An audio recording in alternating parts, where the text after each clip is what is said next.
Yeah? It's red. People of the earth.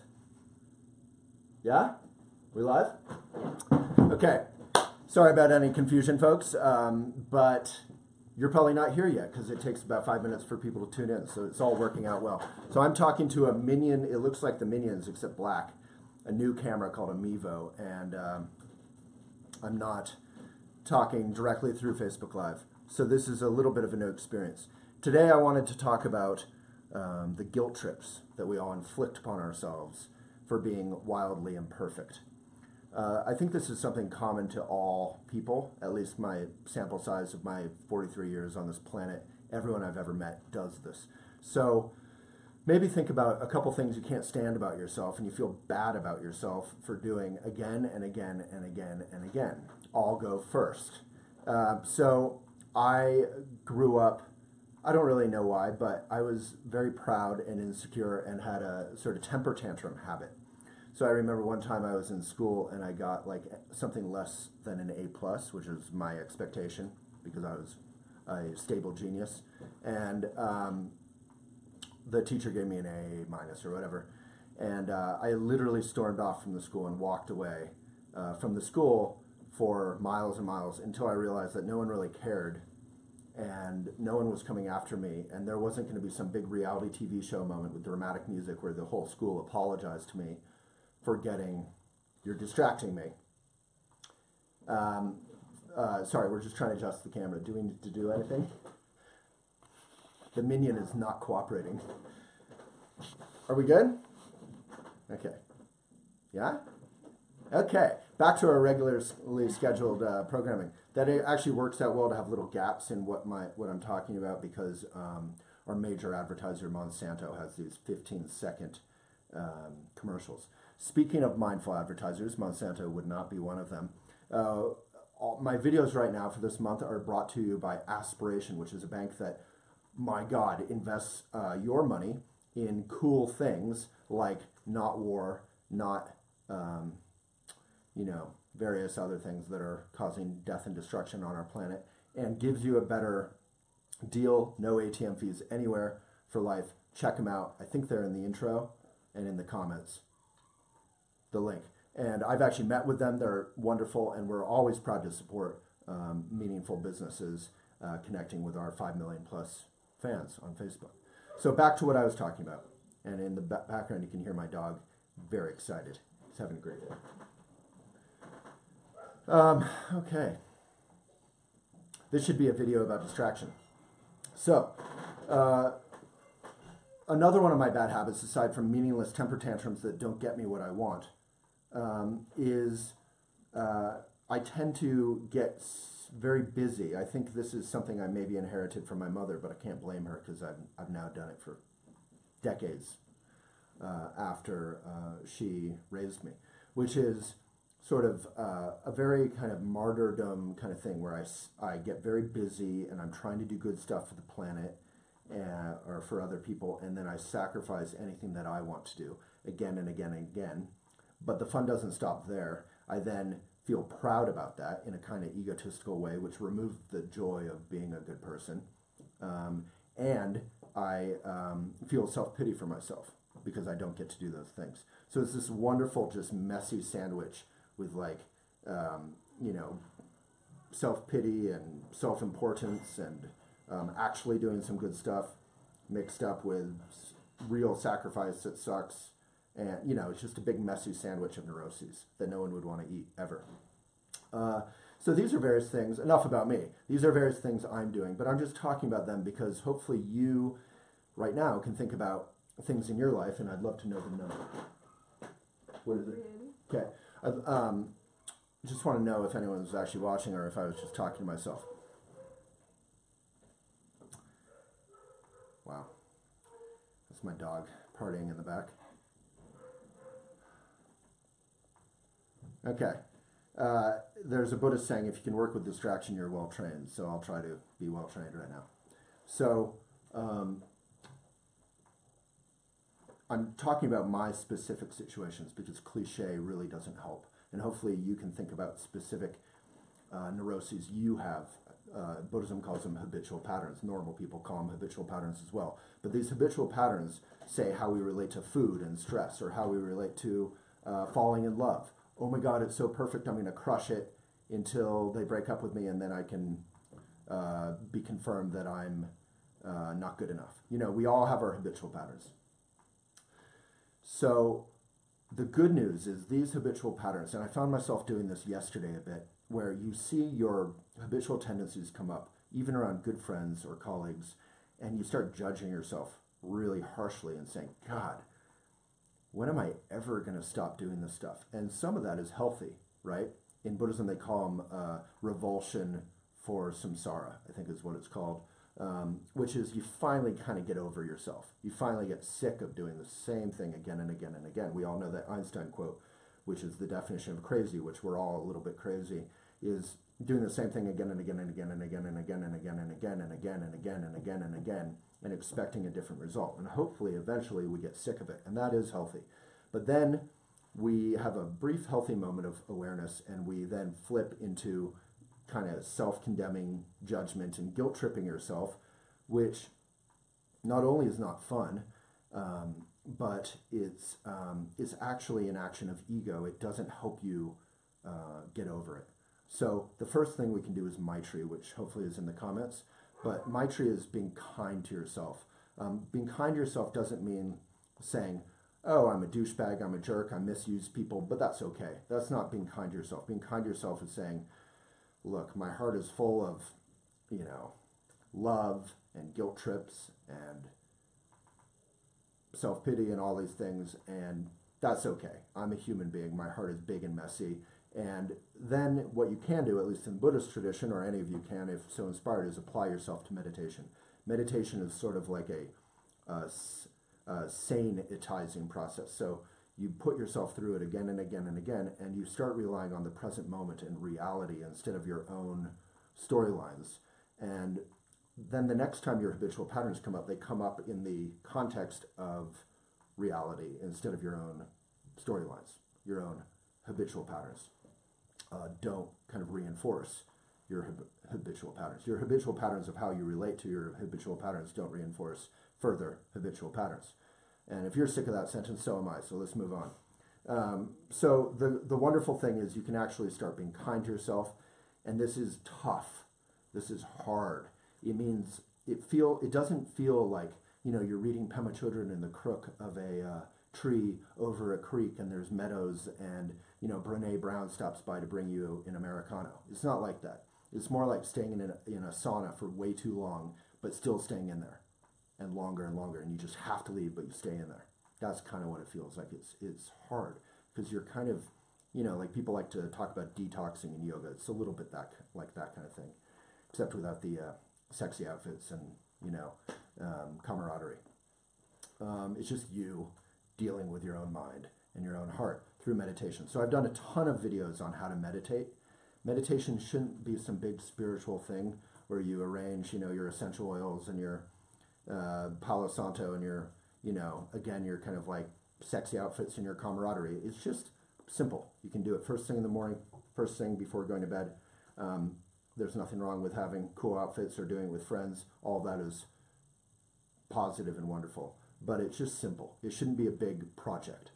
So it's just simple. Come back again and again and again to your breath and to basically the present moment. Your breath is stand-in for the present moment. So that's called shamatha, which is strengthening your mind on the present moment. And eventually you just relax.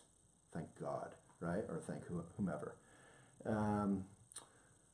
So I think that's about it. It's just an invitation to stop judging yourself super harshly and start doing something about it.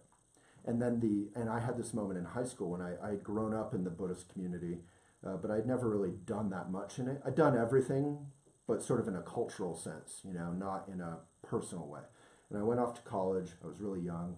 I had a hard time. I had a really fun time and I had a hard time, and I just kind of felt lonely for home. And I came back and I did a meditation weekend called Shambhala Training, which any of you can do at a Shambhala center. We could probably put that link in. If anyone's curious, it's super affordable, super boring, super hard, super fun. And usually there's like cookies and tea at 3 p.m., which is like becomes the entire highlight of your life because it's kind of a workout. And I came out of that Shambhala training and I was just looking around me at the pond, at the clouds, at the, everything. I was at Carmicholing in Vermont, and everything seemed so vivid and so beautiful. And you have a moment when you go through that of falling in love with life, of not looking to kind of Netflix or cable for your joy, and instead looking to fresh life. And that's the notion of cocoon. We have a blog on cocoon, which is that instead of reinforcing your happiness or your comfort or your stress with kind of the same old like stale sheets in your bed that you haven't changed for months and months and months, and covering all the light, you actually just break out of your cocoon and you're vulnerable and you're afraid, and it's life becomes fresh and new and kind of fun and delightful, kind of like falling in love. So I've probably talked for plenty of time. Check out Aspiration, check out Pema Chodron, hopefully she's in the links, check out meditation, and just be willing to feel your own heart instead of kind of reliving again and again your own habitual patterns. So if anyone has questions, maybe I'll check that out. I'm not seeing any. Oh, my Facebook hasn't updated. All right. So yeah, one person is asking, what we offer for kind of positive reinforcement of that. I guess our newsletter or our online magazine, elephantjournal.com/best, would be the best way to do that. Reading Pema Chodron in the Crook of a Tree over a creek is highly recommended. Eva, I'm happy to talk more. You're the first person in my entire life who's invited me to talk more. Headspace is a popular meditation app. I don't know if they do shamatha, and you want to keep it simple. You don't want to keep it trippy, but I'm sure Headspace is, well, I have no idea. I can't speak for it. You don't really need an app to meditate, folks. I mean, literally, like, our entire culture is built on monetizing everything anyone ever wants to do. You just sit down. Maybe I'll just do meditation instruction really quick. So sit with your tush grounded. Maybe everyone do this. Relax. Take a great posture like Wonder Woman or Superman, and then relax. So it's not rigid, it's not macho, but it's a good uplifted posture. Your chin can be in a little bit. A lot of us have a habit of doing the laptop kind of posture. Find your breath in and out. Eyes are open. We're not trying to shut the world off here. And if you can, don't lean on the seat back. Actually, just sit upright and relaxed. Let your spine find its natural curve. And then your eye gaze open is about 45 degrees down, maybe 5 feet in front of you, or whatever your gaze runs into. And then breathe in and out. It's not a big, heavy, dramatic breath. It's not a spiritual breath. It's not a Buddhist breath. It's just a normal breath in and out.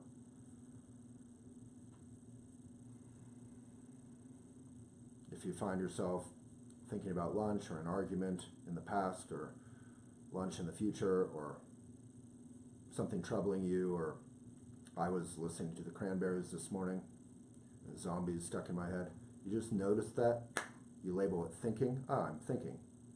And every time you label something thinking, it's kind of like It's a Wonderful Life, an angel gets its wings, your awareness grows by 0.0005%, right? So you notice yourself thinking, distracted, without judgment, because it's neither here nor there, and come back to the breath.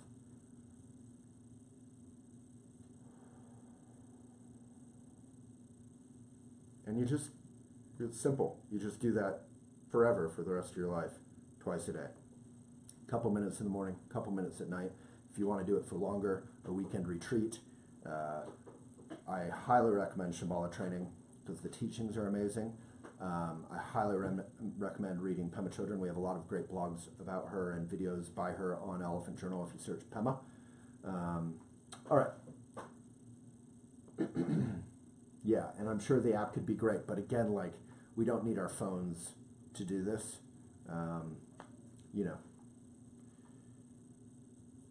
But if it helps, it helps. It's great. All right, I'm just reading comments. That's why I'm looking down over here.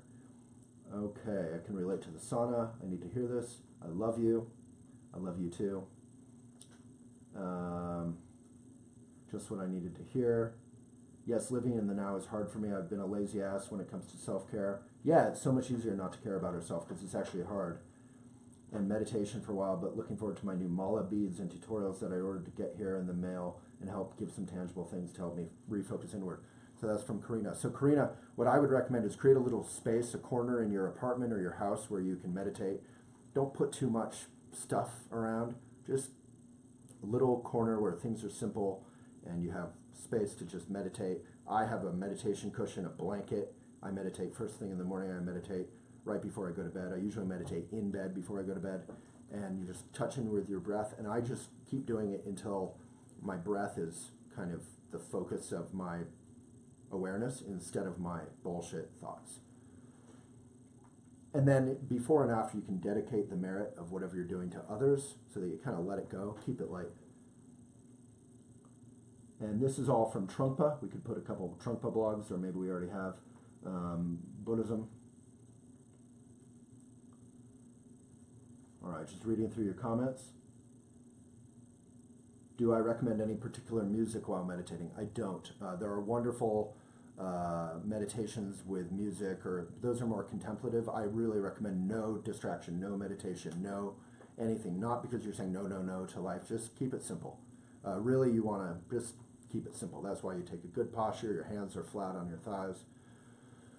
Just give yourself the gift of not much going on. Sunlight Yoga Publishers, so true, no need for apps or paid meditation courses. Probably need some books from Sunlight Yoga Publishers. I don't know them, but hey.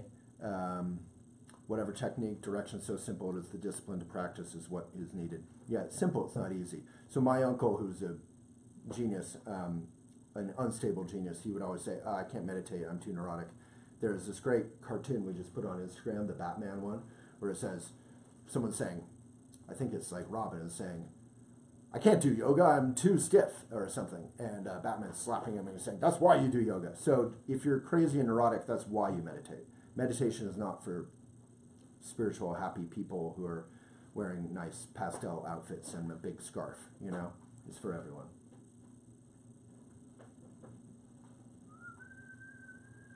Thank you, Rose. That's sweet. Yeah, that's Trungpa Rinpoche said something like that. You say, I love how you're a bridge between the ancient and modern world. I don't think you're referring to my age, but Trungpa Rinpoche would say, when East meets West, that's when the sparks will fly.